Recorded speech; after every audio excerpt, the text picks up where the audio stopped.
Asia One Make Championship, Indian National Motorcycle Racing Championship, TVS Racing Legacy പിറന്ന ഒരു flagship sports touring motorcycle TVS Apache RR310. എല്ലാവർക്കും പുതിയൊരു വീഡിയോയിലേക്ക് സ്വാഗതം. ഇന്ന് നമ്മളൊപ്പം ഉള്ളത് TVS Apache RR310 2025 വെർഷനാണ്.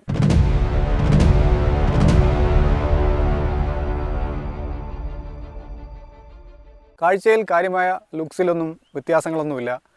ആകെ വന്നിരിക്കുന്ന ചേഞ്ച് എന്ന് പറയുന്നത് ഈ ഒരു വിംഗ്ലെറ്റ് ആഡ് ചെയ്തു, അതുപോലെ ഒരു ക്ലിയർ ക്ലച്ച് കവർ കൊടുത്തിട്ടുണ്ട്, പിന്നെ ലോഡഡ് ഇലക്ട്രോണിക് ഫീച്ചേഴ്സ്. അതാണ് ഇതിനകത്ത് മാറ്റം.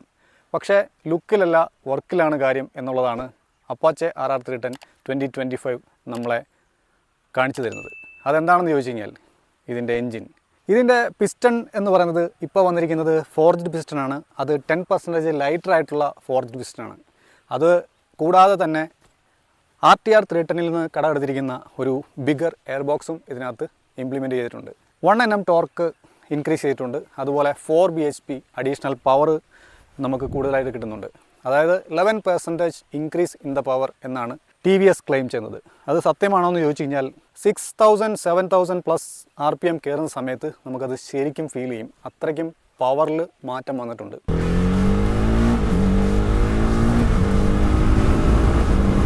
എസ്പെഷ്യലി നമ്മൾ ഒരു 2000 RPM മുതൽ 6000 RPM വരെ ഓടിക്കുന്ന സമയത്ത് വളരെ കാം ആൻഡ് ക്വയറ്റ് ആയിട്ട് ഫീൽ ചെയ്യും. എന്ന് വെച്ച് കഴിഞ്ഞാൽ പെർഫോമൻസ് വലിയ കാര്യമായിട്ടില്ല, വണ്ടിയുടെ ലുക്ക് മാത്രമേ ഉള്ളൂ എന്നുള്ളൊരു തോന്നൽ നമുക്ക് വരും. പക്ഷേ 7000 RPM കയറും തോറും വണ്ടി പെട്ടെന്ന് ചേഞ്ച് ആവുന്ന പോലെയാണ് നമുക്ക് ഫീൽ ചെയ്യുന്നത്.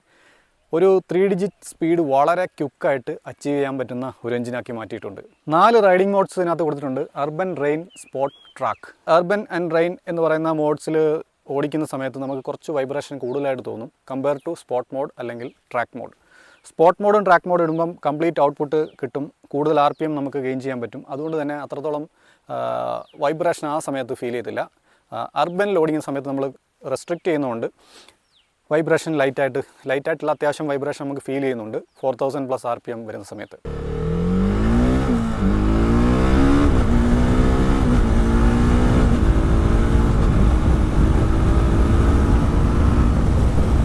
കണ്ടോ, ഈ ഒരു 100 അല്ലെങ്കിൽ 3 ഡിജിറ്റ് സ്പീഡ് എന്ന് പറയുന്നത് വളരെ ക്വിക്കായിട്ടാണ് ഇപ്പം കയറുന്നത്.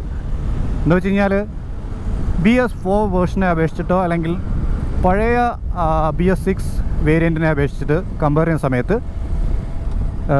നമുക്കിതിനകത്ത് പവറിൻ്റെ ഇൻക്രീസ്, അതായത് 9800 RPM ആ ഒരു 38 bhp കംപ്ലീറ്റ് ഔട്ട്പുട്ട് നമുക്ക് പ്രൊഡ്യൂസ് ചെയ്യുന്നത്. അപ്പം 7900 RPM ടോർക്ക് മാക്സിമം അവൈലബിൾ ആവുന്നത്. അപ്പം ഇതിനകത്ത് എന്തെങ്കിലും വ്യത്യാസം ഉണ്ടോ എന്ന് ചോദിച്ചു കഴിഞ്ഞാൽ തീർച്ചയായിട്ടും വ്യത്യാസമുണ്ട്. ഇനിഷ്യൽ പെർഫോമൻസ് ഒരു പൊടിക്കും കൂടെ ബെറ്റർ ആയിട്ടുണ്ട്. എന്ന് വെച്ച് കഴിഞ്ഞാൽ ലോ എൻഡ് ടോർക്ക് മികച്ചതായി എന്നല്ല ഞാൻ പറയുന്നത്, പെർഫോമൻസ് ആ ഒരു പിക്കപ്പ് കുറച്ചുകൂടെ ഇൻക്രീസ് ചെയ്തിട്ടുണ്ട്. മാക്സിമം നമുക്ക് ഇതിൻ്റെ പെർഫോമൻസ് എക്സ്ട്രാക്ട് ചെയ്യാൻ പറ്റുന്നത് 6000+ പോകുമ്പം ശരിക്കും നമുക്ക് മനസ്സിലായി തുടങ്ങും. നല്ല രീതിയിലുള്ള ഒരു പെർഫോമൻസിലുള്ള മാറ്റം ഈ ഒരു വണ്ടി പെട്ടെന്നൊരു ചേഞ്ച് നമുക്ക് തരുന്നുണ്ട്. ഒരു 2000-6000 ഇടയ്ക്കുള്ള ആ ഒരു പവർ ഫിഗർ എന്ന് പറയുന്നത് വളരെ ഫ്രണ്ട്ലിയാണ്. ഒരു 200cc അപ്ഗ്രേഡ് ചെയ്യുന്നവർക്ക് ഒട്ടും ഒരു പ്രശ്നമല്ല, ഒരു 150cc ആയാലും പ്രശ്നമല്ല. അപ്പോൾ ആ ഒരു രീതിക്കാണ് ഇതിൻ്റെ പെർഫോമൻസ് ആ ഒരു RPM റേഞ്ചിൽ വരുന്നത്. വളരെ ലീനിയറായിട്ട് നമുക്ക് ഫീൽ ചെയ്യും, പക്ഷേ നമ്മൾ കൈ കൊടുത്തു കഴിഞ്ഞാൽ നല്ല രീതിയിലുള്ള പിക്കപ്പ് ഫീൽ ചെയ്യുന്നുണ്ട്. അപ്പോൾ ആ ഒരു 6000+ RPM കയറുമ്പം നമുക്ക് ശരിക്കും മാറ്റം ഫീൽ ചെയ്യുന്നുണ്ട്. അതാണ് പവറിലുള്ള ഡിഫറൻസ് എന്ന് പറയാം. പിന്നെ ഇതിൻ്റെ റിഫൈൻമെൻറ്റ് ലെവൽ, വൈബ്രേഷൻ ഒരു പരിധിവരെ റെഡ്യൂസ് ചെയ്തിട്ടുണ്ട്, എന്നാൽ ഇപ്പോഴും വൈബ്രേഷനുണ്ട്. ആ ഒരു 5000 RPM കയറുന്ന സമയത്ത് നമുക്ക് വൈബ്രേഷൻ അറിയാൻ പറ്റും. അത് ടാങ്കിലേക്കും ഹാൻഡിൽ ബാറിൻ്റെ ആ ഒരു പോർഷനിലൊക്കെ പഴയ പോലെ തന്നെ ഉണ്ട്. എന്നാലും ചെറിയൊരു പൊടിക്കുള്ളൊരു മാറ്റം ഫീൽ ചെയ്യുന്നുണ്ട്. സ്റ്റിൽ റിഫൈൻമെൻറ്റ് കുറച്ചുകൂടെ ബെറ്റർ ആവാനുണ്ട് ഈ വണ്ടിയിൽ. ക്ലച്ച് അതുപോലെ ഗിയർ ബോക്സിൻ്റെ കാര്യം പറഞ്ഞു കഴിഞ്ഞാൽ ക്ലച്ച് ഫീല് ഒരുപാട് ലൈറ്റൊന്നുമല്ല, അത്യാവശ്യം ഒരു സെമി ഹാർഡായിട്ടുള്ള ക്ലച്ചാണ്. പിന്നെ ഗിയർ ഷിഫ്റ്റിംഗ് സ്ലിപ്പർ ക്ലച്ചൊക്കെ വരുന്നുണ്ട്, അതൊക്കെ കുഴപ്പമില്ല. പക്ഷേ ഗിയർ ഷിഫ്റ്റിങ്ങിൻ്റെ കാര്യം പറയുകയാണെങ്കിൽ BS4 എന്ന് പറയുന്ന ആ ഒരു വെർഷനെ കമ്പയർ ചെയ്യുമ്പം അത്ര ക്ലങ്കി ആയിട്ടുള്ള ഒരു ഗിയർ ബോക്സ് ആണെന്ന് എനിക്കിപ്പോൾ പറയാൻ പറ്റത്തില്ല. എന്നാൽ വളരെ സ്മൂത്ത് ആയിട്ടുള്ള ഒരു ഗിയർ ബോക്സ് ആണെന്നും പറയാൻ പറ്റില്ല. കുറച്ചൊരു ടൈറ്റർ സൈഡിലാണ് ഷിഫ്റ്റിംഗ് എന്ന് പറയുന്നത്. നമുക്ക് ഷിഫ്റ്റ് ചെയ്യുന്ന സമയത്ത് കാലിൽ ചെറിയൊരു സ്ട്രെസ്സ് ഫീൽ ചെയ്യുന്നുണ്ട്. അപ്പോൾ ആ ഒരു ടൈറ്റ്നസ് കുറച്ചുകൂടെ ബെറ്റർ ആക്കിയിരുന്നത് നന്നായിരുന്നു തോന്നി. ഗിയർ ഷിഫ്റ്റ് ചെയ്യുമ്പോൾ പ്രോപ്പറായിട്ട് വീഴുന്നുണ്ട്, അതിന് പ്രശ്നമൊന്നുമില്ല. പക്ഷേ നമുക്ക് ആ ഒരു സ്മൂത്ത്നെസ് അത്രത്തോളം എനിക്ക് പറയാനായിട്ട് പറ്റത്തില്ല. പിന്നെ ഇതിൽ വരുന്ന ഇലക്ട്രോണിക് ഫീച്ചേഴ്സ് എന്ന് പറയുന്നത് നമുക്ക് പ്രധാനമായിട്ടും 6D IMU, അതുപോലെ wheelie control, cornering ABS, traction control, cruise control, അങ്ങനെ ഒരുപാട് ഫീച്ചേഴ്സിനകത്ത് ഇലക്ട്രോണിക്കലി ലോഡഡ് ആണ്. സോ നമുക്ക് ഇതൊക്കെ എപ്പോഴാണ് യൂസ്ഫുൾ ആകുന്നതെന്ന് ചോദിച്ചാൽ കൂടുതലും ട്രാക്കിൽ യൂസ് ചെയ്യുമ്പോഴാണ് നമുക്കത് കുറേ കൂടെ എഫിഷ്യൻ്റ് ആണെന്ന് നമുക്ക് ഫീൽ ചെയ്യുന്നത്. പിന്നെ ക്രൂസ് കൺട്രോൾ നമുക്ക് ഓഫ് കോഴ്സ് തീർച്ചയായിട്ടും ഹൈവേയിൽ വളരെ യൂസ്ഫുൾ ആണ്. പിന്നെ ഇതിനകത്ത് പ്രധാനമായിട്ട് പറയേണ്ട ഒരു കാര്യം കേട്ടോ, ക്വിക്ക് ഷിഫ്റ്റർ അതൊരു രക്ഷയില്ല. ഒരു പോളി ക്വിക്ക് ഷിഫ്റ്ററാണ്. ഒരു 4000 RPM കയറ്റി പിടിക്കുകയാണെന്നുണ്ടെങ്കിൽ ക്വിക്ക് ഷിഫ്റ്റർ വർക്ക് ചെയ്യുന്നത് നമുക്കറിയത്തില്ല, അത്രയും സ്മൂത്തായിട്ടാണ് അത് വർക്ക് ചെയ്യുന്നത്. എൻ്റെ ഒരു അഭിപ്രായത്തിൽ പല സൂപ്പർ ബൈക്കുകളിൽ വരുന്നതിനേക്കാളും കിടപിടിക്കുന്ന തരത്തിലുള്ള ഒരു ക്വിക്ക് ഷിഫ്റ്ററാണ് ഇതിനകത്ത് വെച്ചിരിക്കുന്നതെന്ന് വേണമെങ്കിൽ പറയേണ്ടി വരും. അത്രയും സ്മൂത്താണ് ക്വിക്ക് ഷിഫ്റ്റർ. അതുപോലെ തന്നെ അപ്പ് ആൻഡ് ഡൗൺ വരുന്നുണ്ട്. ബൈ ഡയറക്ഷണൽ ക്വിക്ക് ഷിഫ്റ്റർ എന്ന് പറയുന്നത് കിടിലുമാണ്. അടിപൊളിയൊരു ഫീച്ചറാണത്. ഞാൻ നോക്കിയിട്ട് ഈ ഒരു ബൈക്കിൽ ഈ ഒരു സെഗ്മെൻറ്റിൽ തന്നെ ഏറ്റവും സ്മൂത്തായിട്ടുള്ള ഒരു ക്വിക്ക് ഷിഫ്റ്ററാണ്. വളരെ സ്മൂത്തായിട്ടാണ് വർക്ക് ചെയ്യുന്നത്. ഒരു സൂപ്പർ ബൈക്കിൽ വരുന്നതിനേക്കാളും ബെറ്റർ ആയിട്ടുള്ള ഒരു ഇതാണോ തോന്നിപ്പോകുന്ന രീതിയിൽ നമ്മളെ ഇമ്പ്രസ് ചെയ്യിക്കുന്ന തരത്തിലുള്ള ഒരു ക്വിക്ക് ഷിഫ്റ്ററാണ്. ജസ്റ്റ് നമുക്ക് ഫസ്റ്റ് ഗിയർ ചേഞ്ച് ചെയ്യാൻ മാത്രം മതി ശരിക്കും പറഞ്ഞാൽ ക്ലച്ച് എന്ന് പറയുന്നത്. അപ്പോൾ ഞാൻ ജസ്റ്റ് കാണിച്ചു തരാം.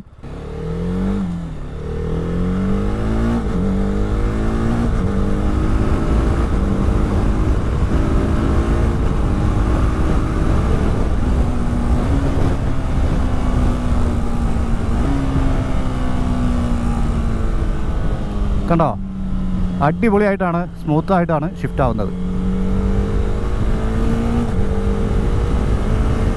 ഈ ഒരു വിംഗ്ലെറ്റ് ഇതിൽ കൊടുത്തിരിക്കുന്നത് ഫസ്റ്റ് ഇൻ ദ സെഗ്മെൻ്റ് ആണ്. പക്ഷേ TVS ക്ലെയിം ചെയ്യുന്നത് ഇതിൻ്റെ ഒരു 120+ ടു ടോപ്പ് സ്പീഡിലേക്ക് കയറുമ്പോഴാണ് 3 kg ഡൗൺ ഫോഴ്സ് ഇതിലേക്ക് ഇംപ്ലിമെൻറ്റ് ചെയ്യാൻ പറ്റുന്നത് എന്നാണ്, അല്ലെങ്കിൽ നമുക്ക് ഫീൽ ചെയ്യുന്നതെന്നാണ് TVS ക്ലെയിം ചെയ്യുന്നത്. പക്ഷേ എൻ്റെ ഒരു അഭിപ്രായത്തിൽ നമുക്കിപ്പം ഒരു ഡെയിലി ലൈഫിൽ, ഡേ ടു ഡേ ലൈഫിൽ നമുക്ക് ഈ ഒരു 120+ എന്ന് പറയുന്ന കിലോമീറ്റർ സ്പീഡ് അത് എപ്പോഴും നമുക്ക് യൂസ് ചെയ്യാൻ പറ്റുന്ന ഒരു കാര്യമായിട്ട് എനിക്ക് തോന്നുന്നില്ല.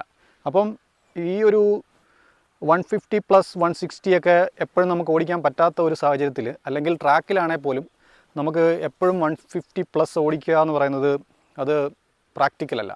അപ്പോൾ അങ്ങനെ വരുന്ന സാഹചര്യത്തിൽ ഇത് എത്രത്തോളം യൂസ്ഫുൾ ആണെന്നുള്ള കാര്യത്തിൽ എനിക്ക് സംശയമുണ്ട്. പിന്നെ ഒരു ഡിസൈൻ എസ്തെറ്റിക്സ് എന്നുള്ള നിലയ്ക്ക് നോക്കുമ്പം അത് കൊള്ളാം.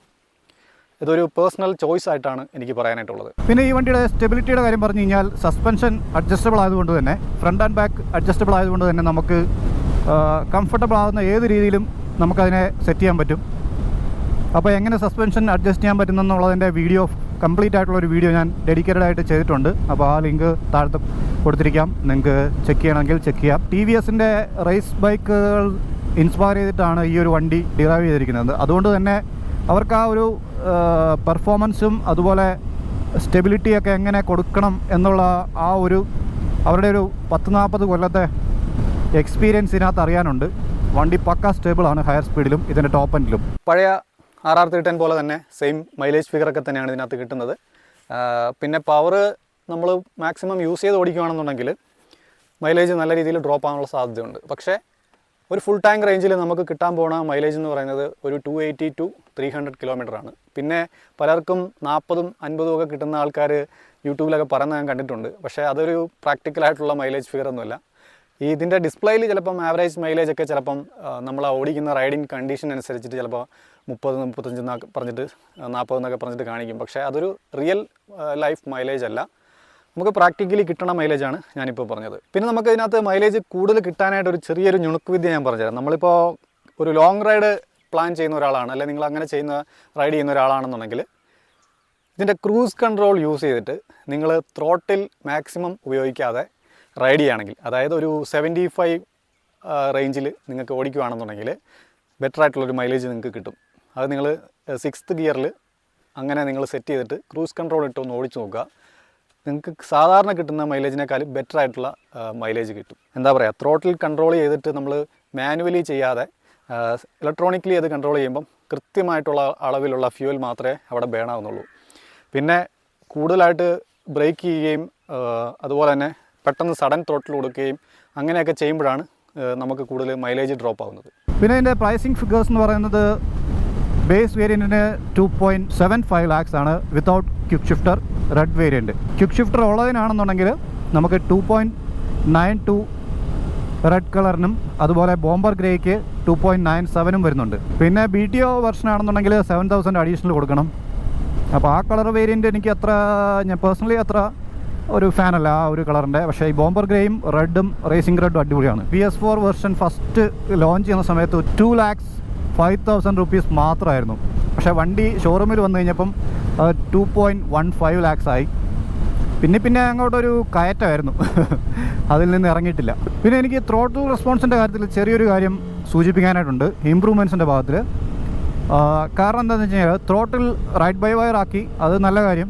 പക്ഷേ ഇതിൻ്റെ ഒരു ത്രോട്ടിൽ സെൻസ് ചെയ്യുന്ന വിധം എനിക്ക് അത്രത്തോളം ഹാപ്പിയല്ല. എന്നാന്ന് വെച്ച് കഴിഞ്ഞാൽ നമ്മൾ കൈ കൊടുക്കുന്ന സമയത്ത് വണ്ടി നമ്മൾ വിചാരിക്കുന്നതിലും കൂടുതലായിട്ട് റവ് ചെയ്യുന്ന പോലെ ഫീൽ ചെയ്യുന്നുണ്ട്. എന്ന് വെച്ച് കഴിഞ്ഞാൽ അതിങ്ങനെ എരമ്പി നിൽക്കുന്ന പോലെ തോന്നുന്നുണ്ട്. അത് ഞാൻ ജസ്റ്റ് നിർത്തിയിട്ട് കാണിച്ചു തരാം. അപ്പോൾ ഞാൻ കൈ കൊടുക്കുന്നതിനേക്കാളും എരമ്പി നിൽക്കുന്നതായിട്ട് നിങ്ങൾക്ക് കേൾക്കാൻ പറ്റും.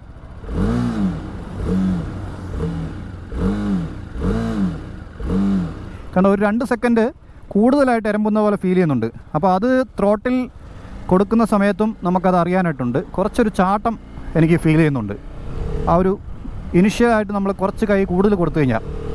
അപ്പോൾ അതൊന്ന് ട്യൂൺ ചെയ്തെടുത്താൽ നന്നായിരിക്കുമെന്ന് എനിക്ക് തോന്നുന്നു.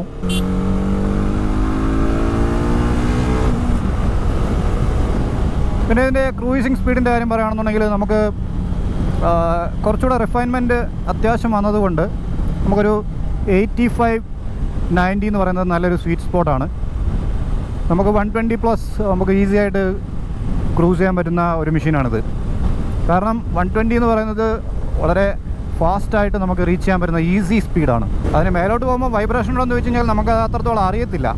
ഈ ഒരു വണ്ടി എന്ന് പറയുന്നത് ഇലക്ട്രോണിക്കലി ലോഡഡ് ആയിട്ടുള്ള ഫീച്ചേഴ്സ് കൊടുത്തിട്ടുള്ള ഒരു ടൂറിംഗ് സ്പോർട്സ് ബൈക്കാണ്. ഒരു രക്ഷയില്ല, ഇലക്ട്രോണിക്സ് വാരി വിതറുകയാണ് ഈ ഒരു വണ്ടിയിൽ. അതൊക്കെ നല്ല രീതിയിൽ അവർ ചെയ്യാവുന്നതിൻ്റെ മാക്സിമം ചെയ്തു വെച്ചിട്ടുണ്ട്. ആ കാര്യത്തിലൊക്കെ അടിപൊളിയാണ്.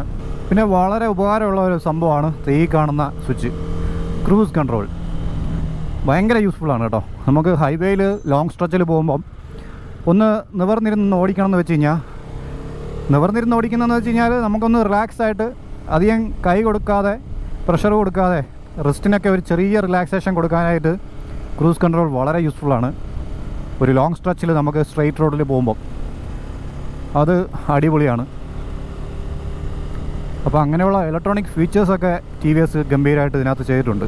ഇമ്പ്രൂവ്മെൻറ്റ്സും അതുപോലെ പ്ലസ് പോയിൻറ്റ്സും എന്താണെന്ന് ചോദിച്ചു കഴിഞ്ഞാൽ എനിക്ക് പ്രധാനമായിട്ട് പറയാനുള്ളത് ഇതിൻ്റെ ഈ ഒരു റൈഡ് ബൈ വയർ ടെക്നോളജി അടിപൊളിയാണ്. പക്ഷേ കൈ ലൈറ്റായിട്ട് കൂടുതലായിട്ട് കൊടുത്തു കഴിഞ്ഞാൽ ഒരുപാട് എരമ്പി നിൽക്കുന്ന പോലത്തെ ഒരു പ്രശ്നം വരുന്നുണ്ട്. അപ്പോൾ അതൊന്ന് ട്യൂൺ ചെയ്തെടുത്താൽ നന്നായിരിക്കുമെന്നാണ് എൻ്റെ ഒരു അഭിപ്രായം. പിന്നെ ഇതിൻ്റെ എൻജിൻ റിഫൈൻമെൻ്റ് ആണ് കുറച്ചുകൂടെ ബെറ്റർ ആക്കാനായിട്ടുള്ളത് എന്നെനിക്ക് തോന്നുന്നു. പിന്നെ അതുപോലെ തന്നെ നമ്മൾ ട്രാക്കിലൊക്കെ ഓടിക്കുന്ന സമയത്ത്, ഞാനിത് ഓൾറെഡി ട്രാക്കിൽ ഓടിച്ചായിരുന്നു. അപ്പം ആ സമയത്ത് കോർണറിങ് ചെയ്യുന്ന സമയത്ത് നമുക്ക് ആ ഒരു ഇനീഷ്യൽ ലീനിങ് കുറച്ചൊരു ടഫായിട്ട് തോന്നും, അതായത് കുറച്ച് വെയിറ്റ് കൂടുതലായതുകൊണ്ട്. പക്ഷേ നമ്മൾ കോർണറിൻ്റെ ഒരു മിഡ് പോർഷനിൽ എത്തിയിട്ട് നമ്മൾ വലിച്ചെടുക്കുന്ന സമയത്ത് വണ്ടി വളരെ ലൈറ്റായിട്ട് ഫീൽ ചെയ്യും. പിന്നെ ഇതിൻ്റെ ഗിയർ ഷിഫ്റ്റിംഗ് കുറച്ചുകൂടെ സ്മൂത്താക്കാമെന്ന് എനിക്ക് തോന്നി. ഇനി ഇതിൻ്റെ പ്ലസ് പോയിൻറ്റ്സ് എന്താണെന്ന് ചോദിച്ചു കഴിഞ്ഞാൽ മെയിനായിട്ട് പുതിയ വെർഷനിലേക്ക് വന്നപ്പം ഇതിൻ്റെ ക്വിക്ക് ഷിഫ്റ്റർ ആ ഒരു സംഗതി എനിക്ക് വളരെയധികം ഇഷ്ടപ്പെട്ടു. പിന്നെ നമുക്ക് അഡ്ജസ്റ്റബിൾ ആയിട്ടുള്ള സസ്പെൻഷൻ യൂണിറ്റ്, അതും പൊളിയാണ്, ഒരു രക്ഷയില്ല. പിന്നെ വന്നിരിക്കുന്നത് TPMS ഒരു ഓപ്ഷനാണ്, നല്ലൊരു ഓപ്ഷനാണിത്. കാരണം നമുക്ക് ലൈവായിട്ട് നമുക്ക് ടയർ പ്രഷർ കാണാൻ പറ്റും. പിന്നെ ഓവറോൾ ബിൽഡ് ക്വാളിറ്റി നല്ല രീതിയിലുള്ള ഫിറ്റ് ആൻഡ് ഫിനിഷ് അവർ കൊടുത്തിട്ടുണ്ട്. ഓവറോൾ പെർഫോമൻസും അടിപൊളിയാണ്. ഡിസൈനിൽ വലിയ മാറ്റങ്ങൾ അവർ കൊടുത്തിട്ടില്ല, പക്ഷേ പെർഫോമൻസിൻ്റെ കാര്യത്തിൽ ഇമ്പ്രൂവ്മെൻറ്റ്സ് വന്നിട്ടുണ്ട്. ഇനി ഇതിൻ്റെ ഒരു കാച്ചിക്കുറുക്കിയ ഒരു സംഗതി എന്ന് പറഞ്ഞു കഴിഞ്ഞാൽ സൂപ്പർ ബൈക്സിൽ കണ്ടുവരുന്ന ടൈപ്പിലുള്ള അത്രയും ഇലക്ട്രോണിക്കലി ലോഡഡ് ഫീച്ചേഴ്സ്, കംഫർട്ടബിൾ ആയിട്ടുള്ള ഒരു ടൂറിംഗ് ഫ്രണ്ട്ലി എർഗണോമിക്സ്, കിടിലൻ build quality, fit and finish, ഒരു ഓവറോൾ അടിപൊളി ഒരു ഡിസൈൻ, ഇതെല്ലാം ഒത്തിണങ്ങിയ ഒരു സ്പോർട്സ് ടൂറിംഗ് മെഷീനാണ് നിങ്ങൾ നോക്കുന്നതെങ്കിൽ അതിൻ്റെ ഉത്തരവാണ് TVS Apache RR310 2025. അപ്പം ഈ വീഡിയോ ഇവിടെ വൈൻഡപ്പ് ചെയ്യാണ്. വീഡിയോ യൂസ്ഫുൾ ആയെന്ന് വിചാരിക്കുന്നു. യൂസ്ഫുൾ ആയെങ്കിൽ കട്ട സപ്പോർട്ട് പ്രതീക്ഷിക്കുന്നു. ഞെക്കി പൊട്ടിക്കാനുള്ള എല്ലാ ബട്ടൺസും വീഡിയോയുടെ താഴെ അവിടെ ആയിട്ടുണ്ട്. അത് നിങ്ങളുടെ ഒരു ഇംഗിതം പോലെ ചെയ്തേക്കുക. അപ്പോൾ അടുത്തൊരു കീട് വീഡിയോ ആയി വരുന്നത് take care, bye. Asia One Make Championship, Indian National Motorcycle Racing Championship, TVS Racing Legacy പിറന്ന ഒരു flagship sports touring motorcycle TVS Apache RR310.